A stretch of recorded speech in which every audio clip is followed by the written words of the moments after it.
vacation somewhere, sunny and warm. So thank you all for joining us. So for the record, as far as I can tell, we have present Jason Parento, Jackie Romanicki, Jerry Freecott, Principal Campbell, Terry DeSisto, Scott Dominici, Ed Stanton, Rob Geddes, Stephen Withers Jr. isn't here, Jeremy Gay, Andrew Acosta, and Gail Clark, right? Did I get all voting members?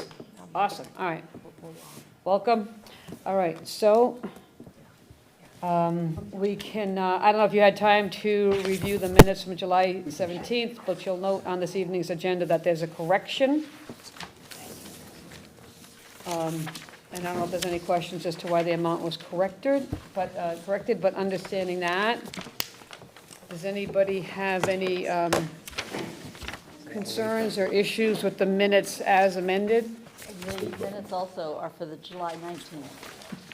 They shouldn't say 17th. Oh, yes, thank you for that. Well, okay, so we need to amend tonight's agenda to the approval of the minutes for July 19th. Thank you for that, Jackie. So moved. Second. All those in favor? Aye. Thank you, okay. Okay, so having said that, we can entertain a vote to accept the approval of the minutes from July 19th with the corrections as noted. So moved. Second. All those in favor? Aye. Opposed? Good. Minutes approved, okay. So we move right along, we can get our project update. Allie, take it away. All right. Starting with the fields, as you can see, we've been loaming the baseball field. We've final paved the walkways around the baseball field and at the tennis court. The tennis court final paving will be tomorrow. The irrigation system, the wellheads and the pumps are installed. We are pouring the skid pad on Friday, and then the work will, to connect that into the irrigation system, will commence next week. As far as the roads, on Rathburn Willard Drive, we will be paving that, final paving that next week, and then line striping will follow after that. And then this Lot D will also follow that. We are gonna temp or final pave that. The speed bumps along Rathburn Willard are also gonna be installed while we're doing the final pave. At the Rotary, I hope you guys all saw the beautiful A that went in last week. Hard to miss. So that obviously is installed. Lighting will be installed for that in the upcoming weeks. The mud mats were poured last Saturday. So the pavers have been starting to get installed. That'll be taking a few weeks. At the bus loop, all the concrete is complete. We are starting, we've installed 10 pavers. We ran out of a little bit of the normal color pavers that are going out there, so we have 10 pavers in right now. We did save some of the pavers so they can be color matched to final set those. We'll do that when school is not in session on a Saturday or something like that. At the playground, we have final graded the fine grade at the playground, so we're just waiting for some rubber curbing to go in, and then the AstroTurf will follow after that. Some miscellaneous items. The auditorium exterior banners were installed last week, as well as the interior gym banners were completed. And then as far as punch lists inside the building, there's about 20 items remaining. Most of them are exterior landscaping punch list items. We have a few items left for the painter, and he will be on site Friday to handle those. Any questions? So we have additional parking this year, and that is all ready to go for the 29th. Yes, so all of Lot A, B, and C are fully final paved, line striped, and we added numbering to all those for to assign those parking spots. Lot D, which is the additional parking there, like Ally said, we're debating whether we final pave that when we final pave the road into the bus loop, or we leave it out until at a later time when we finish the sod at the baseball field. Because we still need trucks and equipment to get onto the baseball field to install the sod, we're concerned we're gonna tear up the finished asphalt, and then it's gonna become a patch and it's gonna look worse than just holding off a few weeks. So our thought is that the asphalt that is currently there is just gonna stay, which is what the lots were this past year. It's just a binder course, and we'll put temporary line striping down next week. And so that will be 100% ready for them. We will need to block off, right where we're kind of driving in and out of the fields right now, we're gonna block off some spots, for our access to get equipment in and out. But the rest of the lot will be open, the access from Bushy Street will be open. So that's an extra 700 parking spots, that lot. No, not 700, 200, Okay. yeah, sorry. Total of 700 parking. Say, extra 700 would be great. Yeah, I mean, I knew that you were still, there was still work to be done there, so my question was whether or not we were gonna open the lot up and allow folks in if you still had access and that was okay. Yeah. And it sounds like you're prepared to do that. We're gonna open it all up and just block off this corner, right here. Okay. So these 6 or so spots will be blocked off. All right, great. We just had a new policy around tardiness, so I think some of it at the high school is folks trying to drive around and find spots, so Yep. we can assure people now that they have plenty, so thank Plenty you. of spots. Thank you. If I may, this came up at this morning's meeting, but could you comment on the solar array and why it's not still operative? Because I know there are people who are interested in that. Yep, so it's fully ready to be turned on. There's a pretty in-depth interconnection agreement that's required with NGrid that notoriously take a while. Our subcontractor had some issues in the paperwork. There was some incorrect billing information that made them restart that process. And we're hoping they're close. We're hoping to get a better update on Friday this week.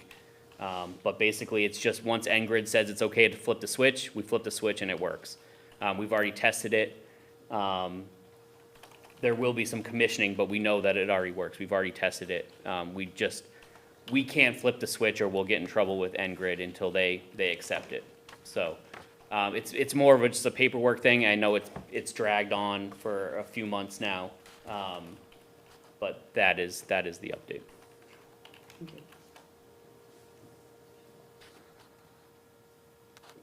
As you can see, that's the corner of the pavers that we ran out of the correct tan color pavers, so we put in some temporary white ones that will be swapped out once the pavers come in. But the whole bus loop, concrete's complete, all the sidewalks are complete.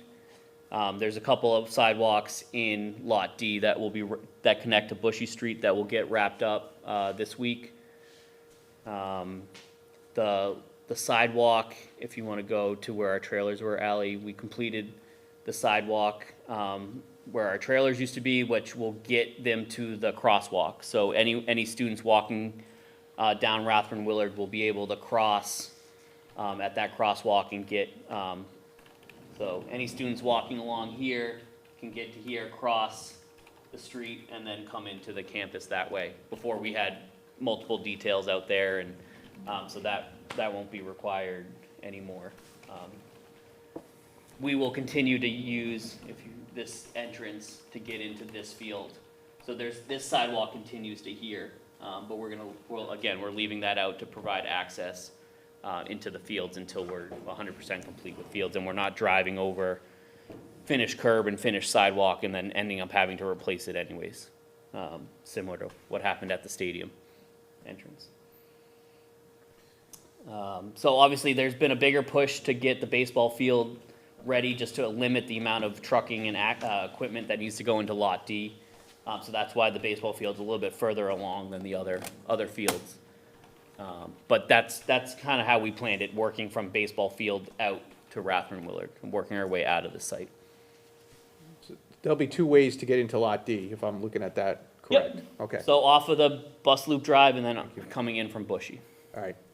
Thank you. Yep. Can you go back to the bus loop? Sure.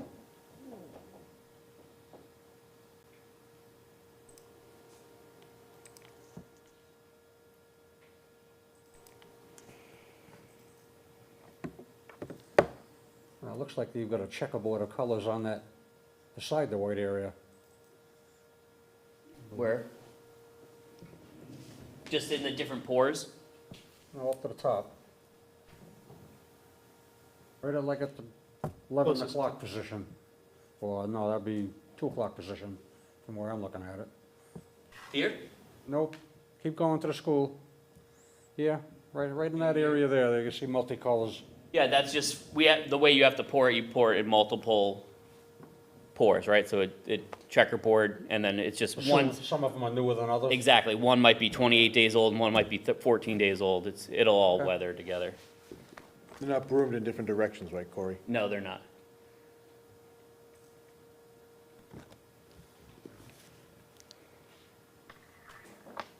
And you can see the banners on the auditorium there. They look pretty nice. So, you mentioned Lot D will likely be delayed in its final Final, coating. yep. But the rest of the bus loop and Rathburn Willard Drive, what's That'll the all be done timeline? next week. Yep, final paving, Rathburn Willard and the bus loop road, would be the first couple days of next week. And then we'll be building those asphalt speed tables towards the end of the week. And then once the asphalt is dry, we'll be doing the final line striping on the road. So that might, overlap with the first day of school, but they won't be in the street until after school starts, and we'll be out of there by the time school ends. Thank you.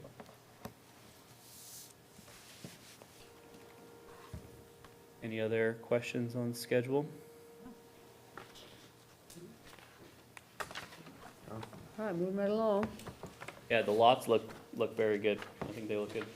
And there's a couple of trees, maybe 12, 15 trees that go along the softball field that will get planted in the coming weeks, and there's a few shrubs in Lot D in that middle island. There's some shrubs that go in there. And some shrubs that go in at the playground. But other than that, most of the planting has been done. What about the ones in front of the bistro area? From like the bistro area in the front, I don't know if some of them had died. Yeah, there's like 200 little small shrubs that have died that are all getting replaced this fall. So that's part of the plant warranty. And the bigger one to note is these 3 trees have died, or they just didn't take as well as the other ones. This is a lot more work to replace those trees, but they will be replacing those trees. We'll just need to find a time this fall where we can get back there with equipment and dig out those tree pits and replace those trees. Yeah, just one last thing, just because a couple of questions popped up online. Those fields will be ready this year, but not ready for use. Right. They will look finished, but they cannot Look be finished, used. cannot be used. So it has to sit for a year before Right. you can. So we're talking 24, 25 season. Right. Yes. Okay. Which is better than seeding. Seeding takes 3 years of seasonal cutting to make it stable. No, I just wanted that clarified in case folks were watching. We had some folks from like, some of the other youth leagues where some of the, I think like the high school soccer JV might be utilizing some of their space, so they were asking the questions, and I wanted to be accurate with the answer, so thank you. I think it was part of the justification for making the west fields the synthetic, because they could be used right away, even though the new fields were not gonna be ready. Right. For a couple of years. The tennis courts and basketball court should be available for use by the end of September. Great. So like we said, we're final paving them now. There are pretty tight tolerances, difficult tolerances to meet with asphalt that we need to meet. So that's why I'm saying might, because I'm hoping we meet those tolerances and aren't redoing it. But if all that goes well, the people that paint the lines are scheduled for like mid-September to paint. About a 2-week process to paint the tennis courts and the basketball court.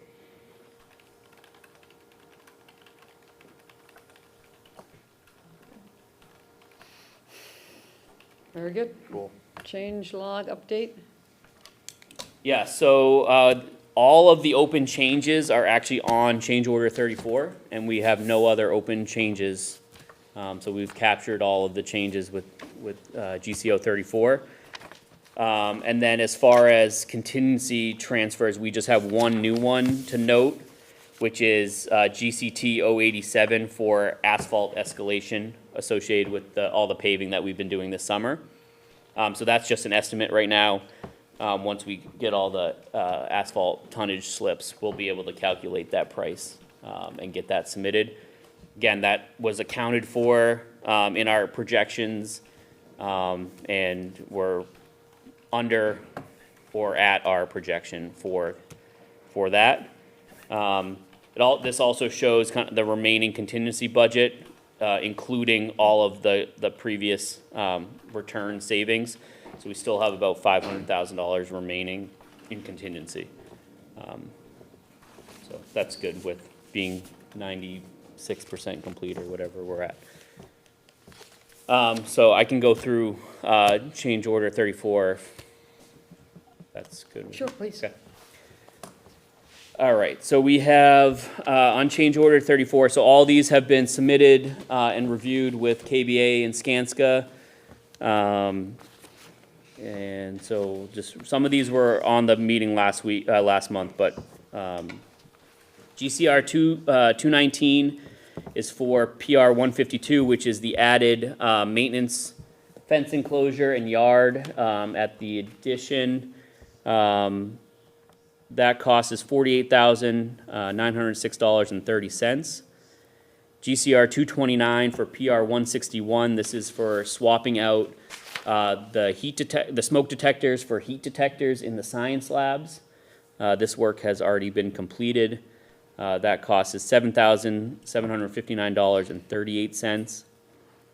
GCR 231 is for PR 162. Which adds an split AC unit in the kiln room to help cool that space when the kilns are running. Thank you. They both run at the same time with this? Yes. We'll be releasing this equipment within the next week or so, and it's about 4 to 6 week lead time, so we're looking at October before this is installed. But the total cost is $19,212.25. What exactly is that, Corey? What's it, like a window air conditioner you're using, or what? No, it's like a Mitsubishi like split system that you would Split see. one? Yeah, so there's a condenser that needs to go on the roof, and then like a wall-mounted Okay.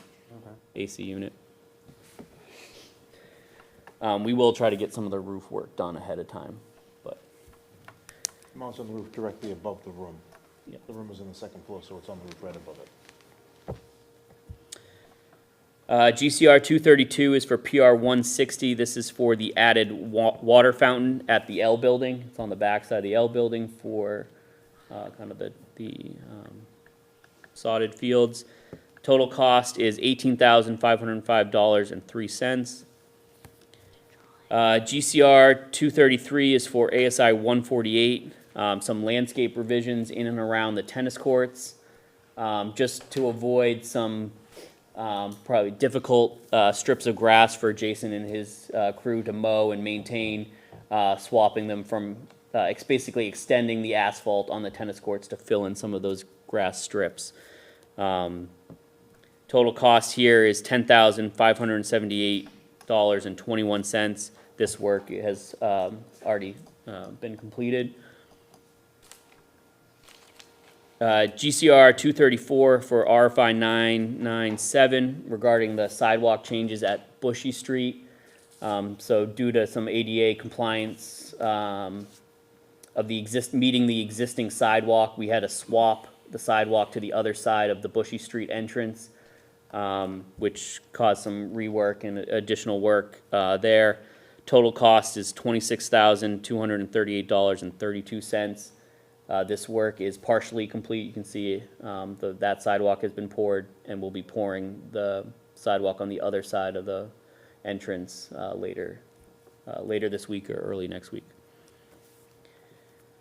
GCR 235 for PR 164. This is for the added bollards and chain gate at the entrance to the tennis court. So that will be going basically right here at the entrance.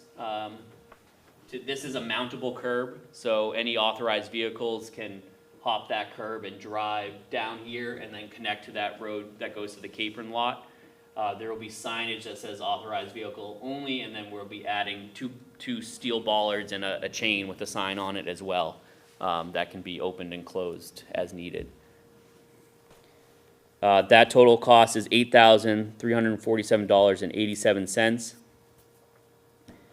GCR 237, this is for the contingency and allowance savings that Consigli is returning from the construction budget and moving to the owner's budget to help offset overages with FF&E.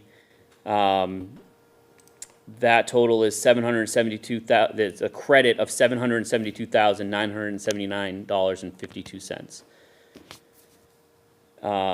And lastly, GCR 238 for the added parking spot numbers at lots A, B, and C. See, that work has been completed. That total cost is $4,802.68. Total value of GCO 34 is a net credit of $628,629.48. Any questions? I have a question on that, added water fountain. Is that, it just seems like a large number for, is there not plumbing in the area, or where is that going? There is plumbing in that L building, which is why we put it there, so that it was actually minimal plumbing. But the cost of the water fountain itself is like $6,000. And then we have to open up the brick of the L building, patch the AVB, restore the brick. There's also a concrete pad that we're putting underneath it for someone to stand on while they're at the fountain. Yeah, it's a special exterior grade Okay, fountain with a bottle filler. okay, thank you. Not a simple bubbler. Any other comments, questions, concerns about change order 34? Seeing none, I'd entertain a motion. So moved. Second? All those in favor? Aye. Opposed? Nay, motion passes. All right, time to pay the bills. Any explanation or questions about the bills listed herein? I'll go through them. Thank you. So for the month, these are all for the month of July. So Skanska, our invoice for the month of July, for the month of July was $130,205.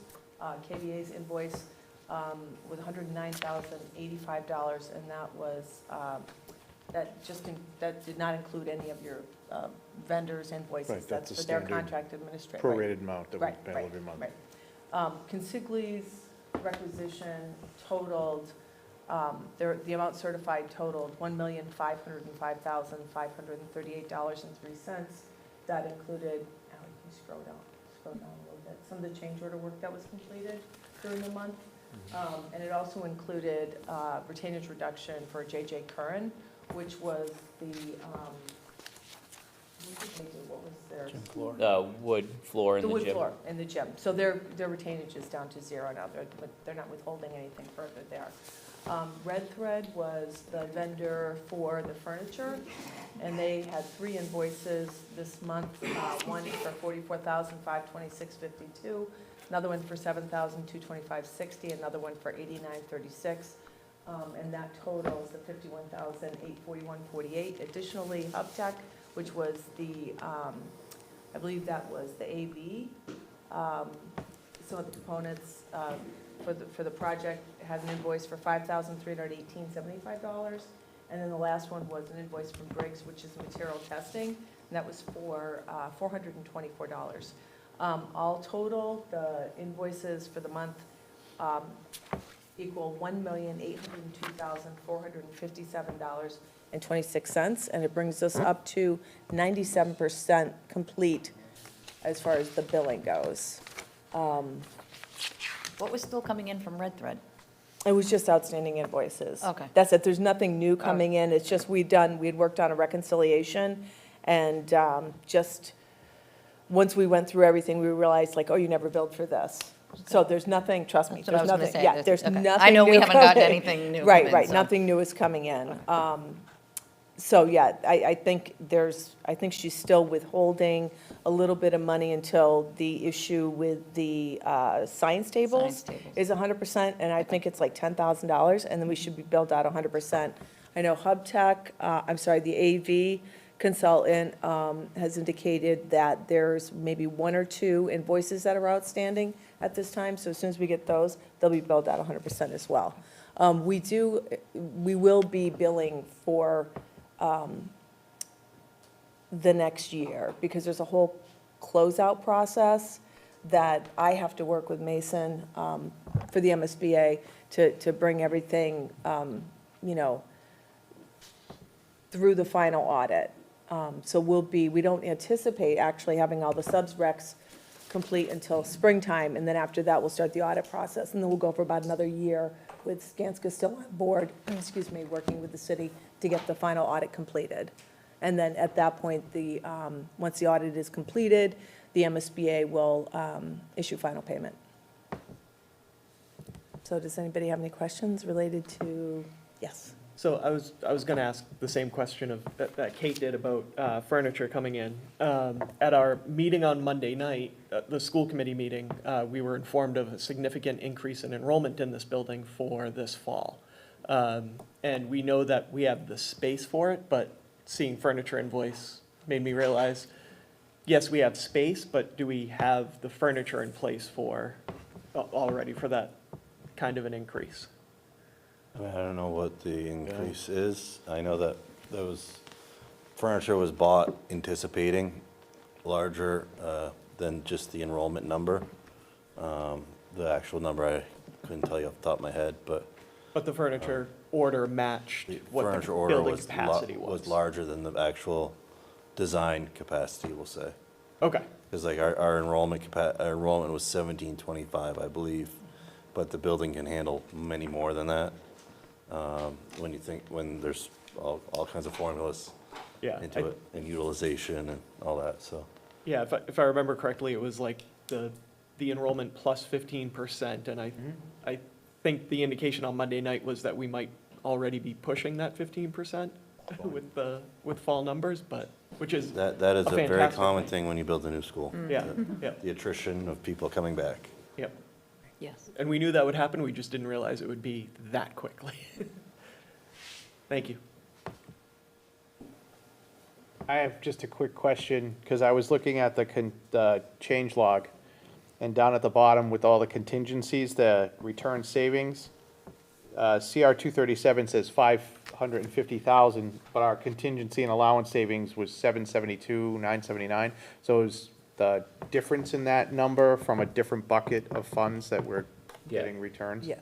So the 550 is the contingency savings, the 200,000 is the allowance savings. Okay. That's so. I just wanted to Yep. make sure, because I was looking at the two numbers and I was trying to find where the other Yeah, so we were, was on here, so. right now, we have about 400,000 remaining in allowances. Okay, And we're projected to use some of that.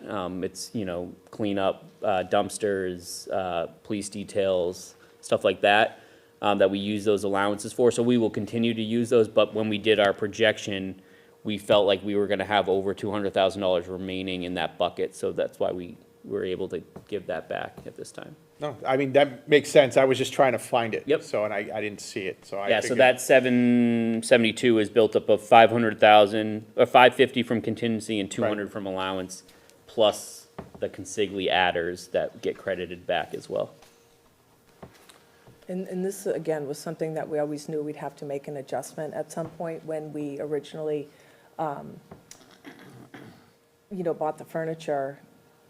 We didn't make any cuts. We decided to procure what was needed. Right. And we knew that we'd be recognizing savings, so now we're just literally recognizing the savings. No, And that helps the city with their budgeting. 100%, I was just, for me, I was just trying to tie it out, and I couldn't, I didn't see where the other piece was coming from, so, Okay. thanks for the explanation.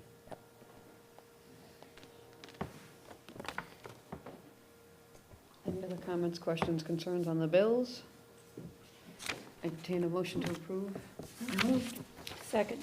All those in favor in paying the bills as submitted? Aye. Opposed? Motion passes. All right, very good. All right, unless there's any parting thoughts, this group is due to meet again on September 20th in the same room at 5:30.